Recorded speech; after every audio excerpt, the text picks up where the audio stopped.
Hey Exile, PoE Academy here. 3.23 is around the corner and I'm very excited that Ultimatum finally is back. And what do you need to crush some ultimatums, right? A good build. That's why I brought to you this league starter, which is a Poison Blade Vortex Pathfinder. Now, you might be wondering why not EK or Exsanguinate Pathfinder. Blade Vortex is my favorite skill in the game, and especially in content where you have to move around all the time and dodge all the incoming attacks and spells, Blade Vortex is very nice. Using EK or Exsanguinate in these situations is a little bit tougher because you have to stand still in order to cast them and then again move, which might result in a couple more deaths. Also, the returning projectile support gem lost about 30% of its damage when you use it with EK, which just makes it a little bit harder to start. I've also tested Exsanguinate, but I felt that it was a little bit awful to play with it without really investment into cast speed, which probably isn't available in a League Star scenario. So all in all, I prefer BV over EK and Exsanguinate, but if you want to start with them, you can do so, it's just a little bit tougher.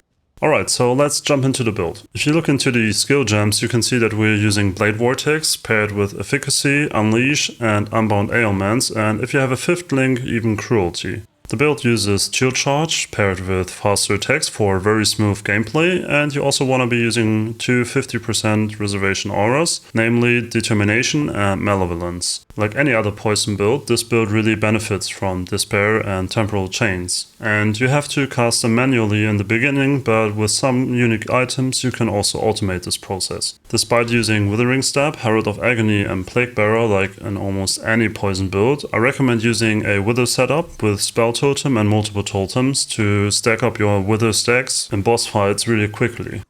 Like Killer said, the build can be started with almost only blue gear, but there are many items that the build really benefits from. One of these items is the Iron Mask Gladius, which gives you Unholy Grace, which in turn gives you 30% of your physical damage as extra chaos damage. And another one is Ming's Heart, which gives you a ridiculous amount of damage and also chaos resistances in exchange for some life and ES. If you're moving from the early mapping setup to the default setup, you want to buy yourself an Obliteration one for some nice explosions, and also a Dendrobate Sentinel Jacket for a lot more damage. A Mark of Submission Ring is a cheap upgrade that can automate one of your curses. Usually you want to put in Despair in this ring, because a little bit further down the road you want to buy yourselves Asnesk Gentle Touch gloves, which apply temporal chains on hit.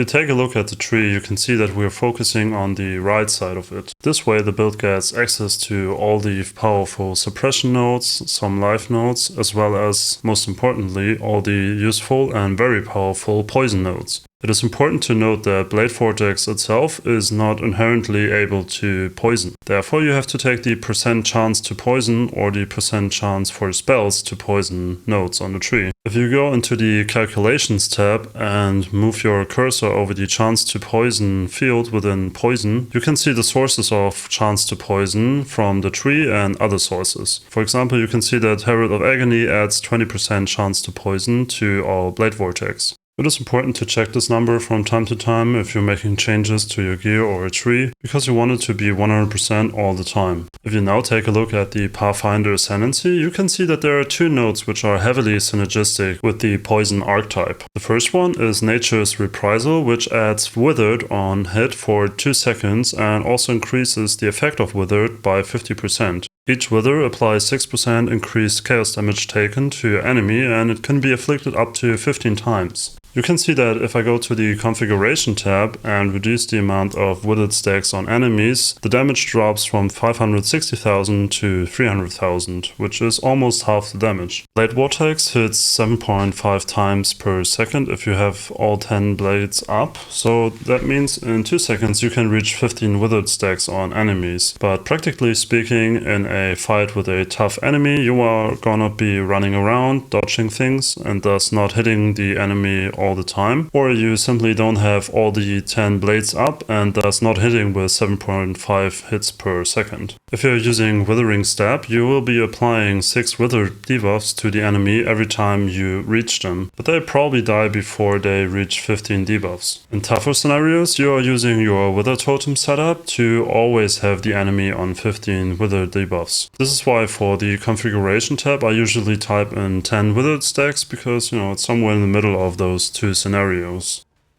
The Pathfinder Ascendancy also lets you buff your Flasks quite a bit. It provides free Flask charges every 3 seconds and also buffs the effect of your magic utility Flasks by 30%. This lets you buff one of the best, if not the best, layer of defense against elemental damage, that is Sapphire Flask for cold damage, Ruby Flask for fire damage, and a Topaz Flask for lightning damage, which makes you really tanky. If you hover over these items in the items section, you can see the Flask uptime, and you want to make sure that you have enough Flask nodes on the tree to have the Flask uptime at 100%. Usually you can reach 100% uptime by just making your Flask 20% quality and having the increased duration affix on it, as well as picking a couple of Flask nodes on the tree.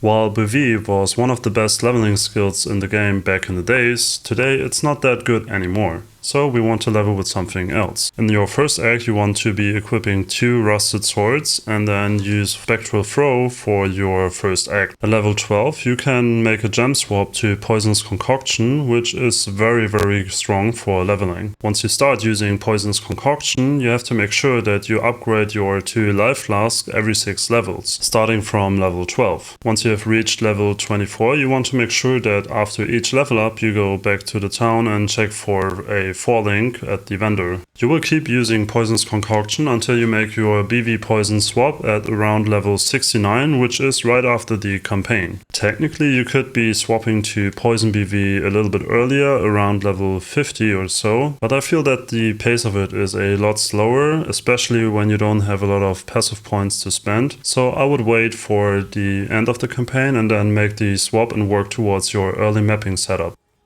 I've also added 2 endgame setups for the build. One is BV Poison and the other one is EK Poisons, just to give you a rough idea of what you can transition your build into after completing the default setup and getting your first 2 Void Stones. If you have any questions on the build, drop them in the comments and enjoy the new league. I think it's gonna be really fun. I'm looking very forward to it and I really hope you will be enjoying the league as much as I do with this league starter. Happy hunting, Exile, and see you in the next one.